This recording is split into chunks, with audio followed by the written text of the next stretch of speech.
அவர்களை சந்திக்க வருகிறோம். மருத்துவ ஆமாங்க சார், ரெண்டு பேரும் எங்களுக்கு ஐயா எங்களுக்கு கடவுள்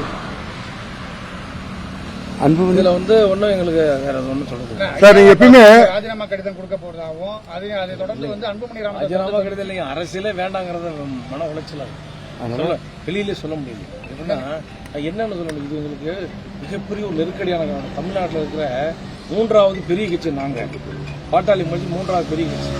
இந்த ஒரு நிலையில இதுல இப்படி அப்படி எல்லாம் ஒரு மன வேதனை எல்லாம் அது என்னன்னு நான் சொல்றது.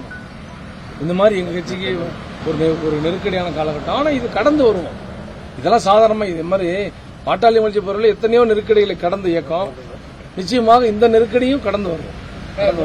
எப்பயுமே சொல்லக்கூடிய விஷயம் சார், எப்பயுமே நீங்க சொல்லக்கூடிய விஷயம் தைலாபுரத்தை கோயில் சொல்லியும் ஐயா நீங்க சாமின்னு சொல்லி எப்பயுமே சொல்லுவீங்க. நேத்து அவர் வருத்தப்பட்டு சொன்ன விஷயங்கள் நிறைய விஷயங்கள் நீங்களும் கேட்டிருப்பீங்க. இது எப்படி பாக்குறீங்க? உங்க பலன் எப்படி இருக்கு? சில மாவட்ட தலைவரை நீக்கிருக்கிறாங்கன்ற மாதிரி சொல்றாங்க. ஐயாவை பொறுத்த வரைக்கும் மருத்துவ ஐயாவை பொறுத்த வரைக்கும் அவருக்கு எல்லாத்துக்கும் உரிமை உண்டு. அருளையும் வச்சிருக்கிறதுக்கு நீக்கிறதுக்கு எல்லாத்துக்குமான ஒரு உச்சபட்ச அதிகாரம் படைத்தவர் மருத்துவர் ஐயா அவர்கள். இதுல ஒன்னும் நம்ம வேற ஒன்னும் கட்சி நெருக்கடியான சூழ்நிலையில நீங்க ராஜினாமா ராஜினாமா பண்ண சொல்லவே இல்லையில, ராஜினாமா பண்ணு சொல்லவே இல்லையே. ராஜினாமா பண்ண யார் சொன்னது? நான் உங்ககிட்ட சொன்னா ஐயா பார்க்க வந்திருக்கேன். என்ன விஷயமா பேச வந்தீங்க? ஐயாங்க என்ன விஷயம்? எங்க ஐயாங்க இது ஒருமே சொல்றாங்க. மீட்டிங் நடந்துச்சு.